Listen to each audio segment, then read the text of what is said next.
Polisi menggerebek kantor perusahaan pinjaman online di dua lokasi yaitu Jakarta dan Tangerang. 4 pelaku ditangkap polisi dari sejumlah perusahaan pinjol ilegal tersebut.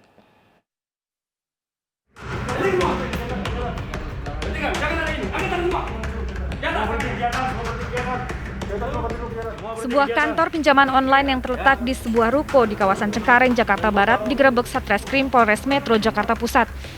Sebanyak 56 orang karyawan yang sedang bekerja diminta menghentikan aktivitas mereka. Kooperatif ya. Tangan di atas dulu aja.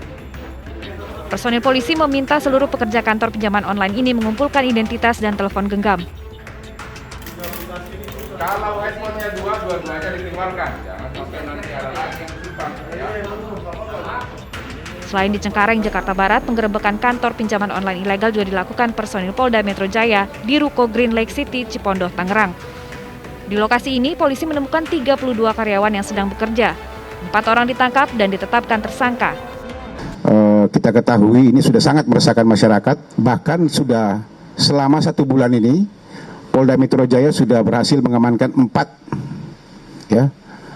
lokasi dengan 4 tersangka utamanya yang sudah kita amankan. Kemudian juga kemarin dari Polres Jakarta Pusat juga sudah melakukan penggerebekan di daerah Sedayu. Saat beraksi, perusahaan pinjaman online ini menggunakan 13 aplikasi, 10 diantaranya aplikasi ilegal. Perusahaan pinjaman online ilegal juga sering mengancam masyarakat melalui telepon dan media sosial saat menagih hutang. Puluhan karyawan perusahaan pinjol dibawa polisi untuk menjalani pemeriksaan lebih lanjut. Tim Liputan iNews melaporkan.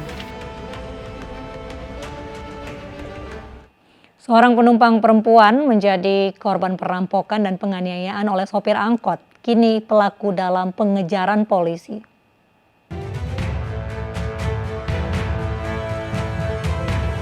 Polisi gelar olah TKP dalam kasus perampokan seorang remaja wanita di dalam angkutan kota di Kalideres, Jakarta Barat. Pelaku yang adalah sang sopir kabur setelah angkotnya alami kecelakaan karena panik aksinya diketahui. Sementara korban, perempuan berusia 16 tahun, berhasil menyelamatkan diri dan meminta pertolongan warga.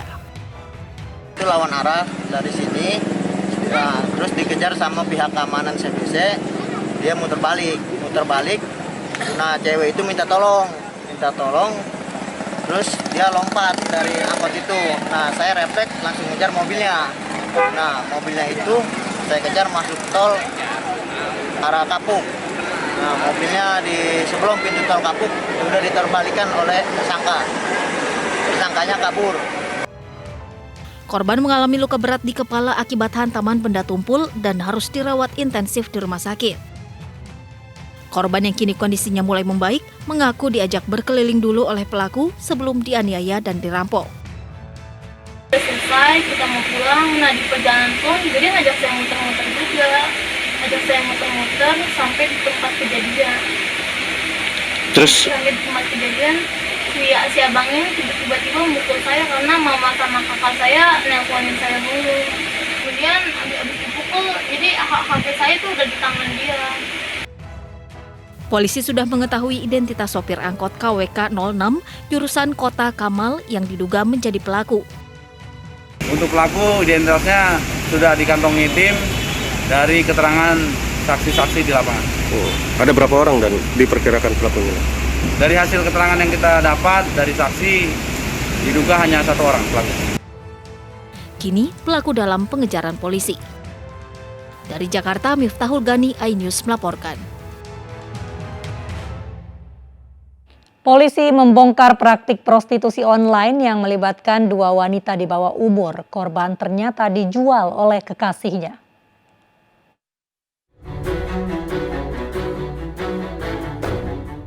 Satreskrim Polres Metro Jakarta Selatan membongkar praktik prostitusi online di salah satu apartemen kawasan Jakarta Selatan. Polisi menangkap 2 wanita di bawah umur berinisial R dan Z. Praktik prostitusi online terbongkar berawal dari penyelidikan polisi atas laporan kehilangan anak seorang ibu. Ternyata korban yang masih berusia 16 tahun dijual oleh kekasihnya. Mereka melayani pria hidung belang dengan bayaran Rp250.000 hingga Rp750.000 untuk 1 kali kencan. Memang sengaja mengajak mereka dari mulai merekrut secara perkawanan dulu atau pendekatan, pacar segala macam, kemudian dijajakan, kemudian diiming-imingi dengan uang, sehingga anak-anak yang masih di bawah umur tersebut rentan terpengaruh dan akhirnya mau untuk dijajakan secara online.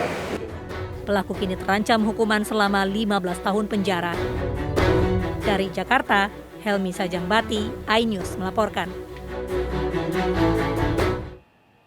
Polisi terus mendalami kasus prostitusi online yang melibatkan anak di bawah umur. Selain muncikari, pelanggan dan penyedia tempat prostitusi juga diharapkan mendapat sanksi hukum.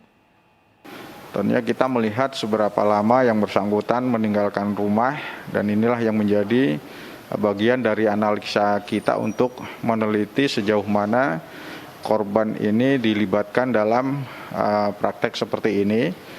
Dan disitulah kita juga akan melihat dan tentunya harus mengambil langkah untuk memberikan upaya rehabilitasi terhadap korban.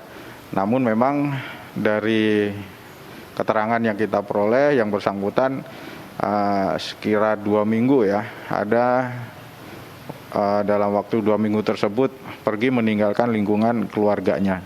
Namun sebelumnya itu juga terjadi juga di sana sampai ada yang korban melakukan percobaan bunuh diri ya, dengan di tempat yang sama. Nah, semua itu dilakukan dengan bujuk rayu, tipu muslihat, dan difasilitasi oleh Kalibata City itu. Itu sungguh mengherankan sampai hari ini yang menyediakan tempat itu tidak pernah dihukum dan tidak pernah dimintai pertanggungjawaban hukum. Tetapi anak-anaknya yang selalu yang korban justru dimintai pertanggungjawaban hukum. Dari peristiwa ini kita mengamankan 5 orang.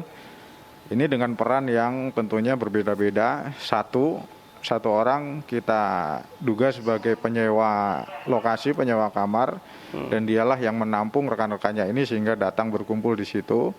Sedangkan yang lainnya tentunya ada peran-peran lain yang berkaitan dengan eksploitasi baik secara ekonomi maupun seksual.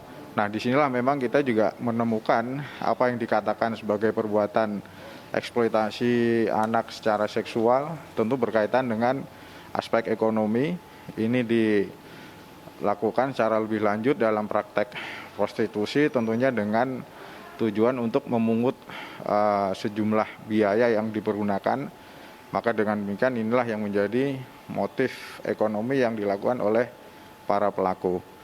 Nah, Komnas Perlindungan Anak sudah lama sebenarnya mengatakan kepada pelanggannya itu, saya kira pelanggan yang 2 itu, yang difasilitasi oleh 4 orang yang memfasilitasi baik itu kamar, baik itu penjemputan dan sebagainya, itu harus betul-betul bisa mendapat ganjaran hukum.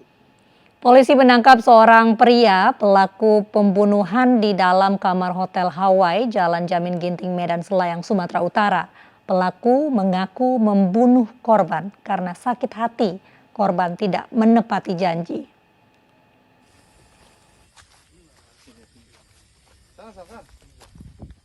Inilah video amatir penangkapan tersangka ASS pelaku pembunuhan terhadap seorang pria yang tewas di sebuah kamar hotel kelas melati di Medan beberapa waktu lalu. Tersangka tidak berkutik saat ditangkap tim gabungan Direktorat Kriminal Umum Polda Sumatera Utara bersama Satreskrim Polrestabes Medan ketika dirinya keluar dari persembunyiannya di perkebunan sawit Singkil Aceh untuk mencari makan. Dari tangan pelaku, petugas menyita sebilah pisau yang digunakan pelaku untuk menghabisi nyawa korban dan beberapa barang milik korban seperti 1 unit mobil, telepon genggam, baju, dan barang-barang lainnya.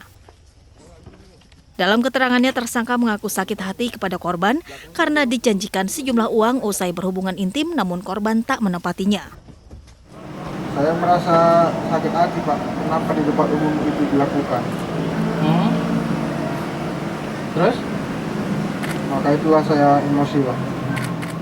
Tersangka telah memasukkan sebilah pisau ke tas yang dibawa sampai di Hotel Hawaii.